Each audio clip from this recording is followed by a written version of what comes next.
Well, hi students and welcome back. Let's go into Module 3 this week. We're going to look at one tool, which is the check sheet. And then we're also going to look at statistical process control because you'll need that. I'm also going to introduce your final project, which is due on Saturday, August 10th. So you'll have a couple of weeks to 2.5 weeks to do it. Okay, so here's our image. We're looking at the check sheet right there.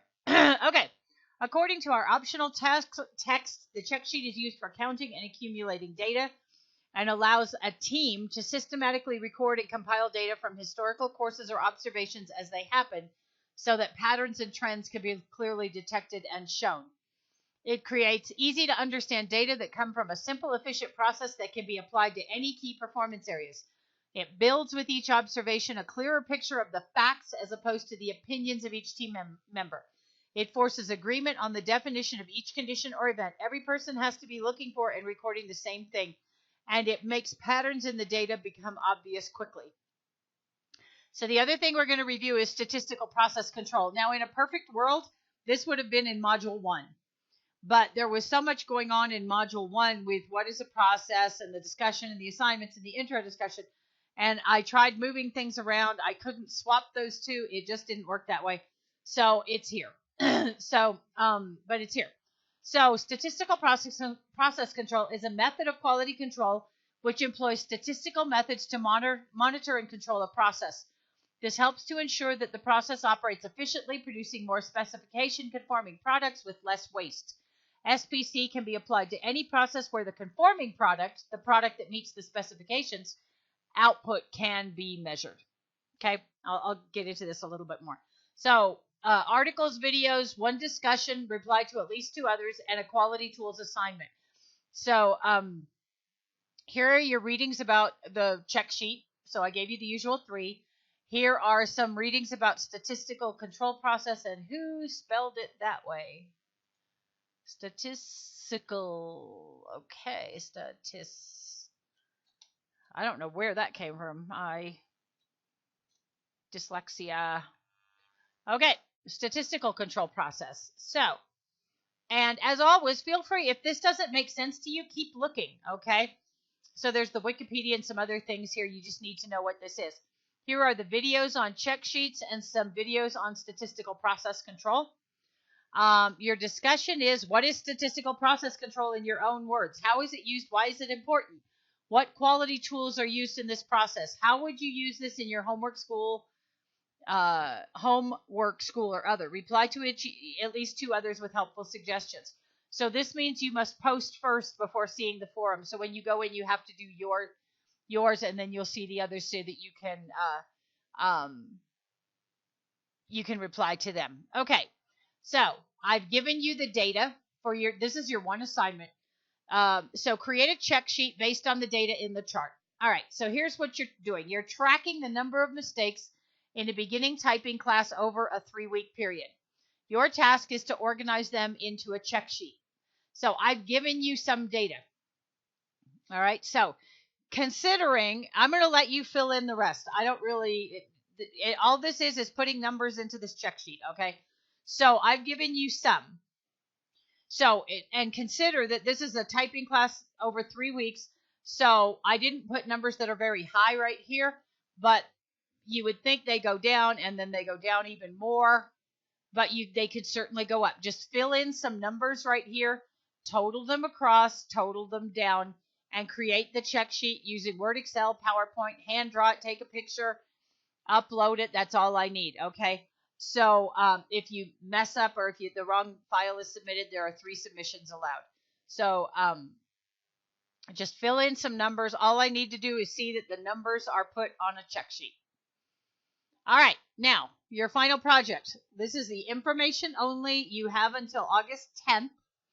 So that gives you 1, 2, 3, 1, 2. Oh, wow, 2.5 weeks. Okay, so you are a consultant hired to assess a situation and offer assistance in solving the problem. You can look at a real problem at work or home, something you saw in a TV show or a movie, something a friend tells you about. I need a situation. That's all. It will work better if you tackle something in which you are actually involved so as to better analyze and then use the tools. All right. So You will need to analyze the situation, examine the current process that is in place, analyze that effectiveness, look at the waste, and then determine which of the quality tools will work, as well as which tools will not work and why. So put yourself in the place of a consultant. Somebody comes to you and says, hey, you're a consultant. I have this process. We're paying our bills with checks. Okay, so that's the situation, and we don't think that's the most efficient. We're looking for a way to change that process, and we think this is a problem. It's not very efficient. Can you help us? So what do you have to do? You have to look at what their current process is. What is the manpower? What exactly is going on? Okay, and then you have to try to get some data. Now, not all data is going to work. Not all not all quality tools are going to work in this. There are going to be many that aren't. So, you put yourself in the position of a consultant. Somebody comes to you and says, "This isn't working. Laundry can't get done at my house." Well, what are you doing? What is the situation? Who's involved? And then, so what I need you to do is look at what. So here are the criteria.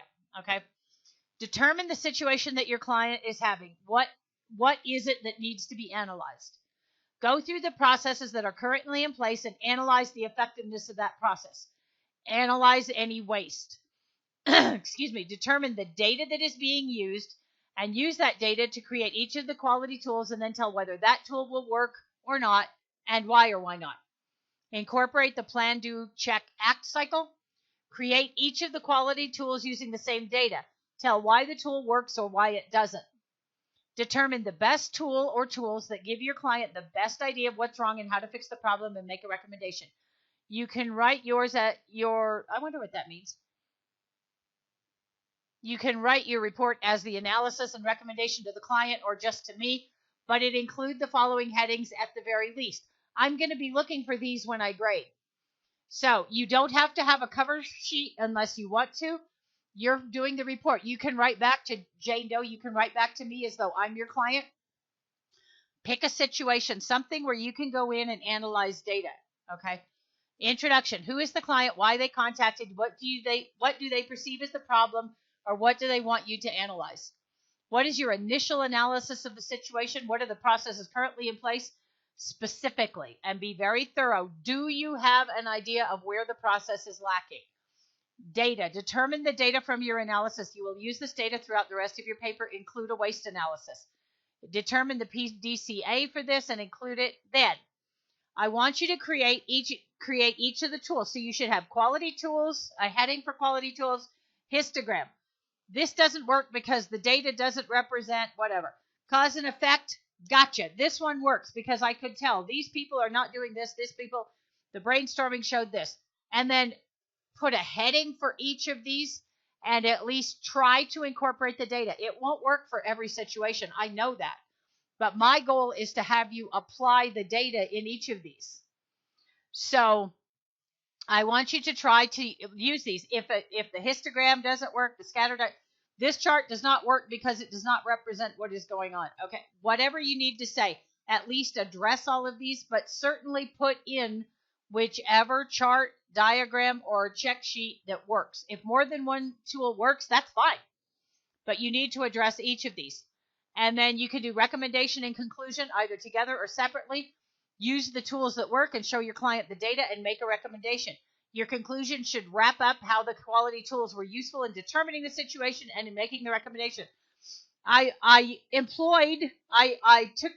gathered the data and applied it to each of the quality tools, and I found that the one that best shows your situation is the cause and effect or fishbone diagram, which shows that these employees are not doing this. Therefore, here's what needs to be done. So you're going to analyze the situation and make a recommendation.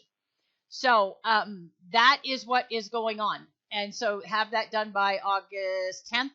And that final module is going to open on August 2nd. So if you have it ready, you can turn it in that early. It will be in the last module. Okay, as always, I am here for you. I hope you have a fabulous week. Let me know if there are any questions or anything I can do to assist you. Thank you.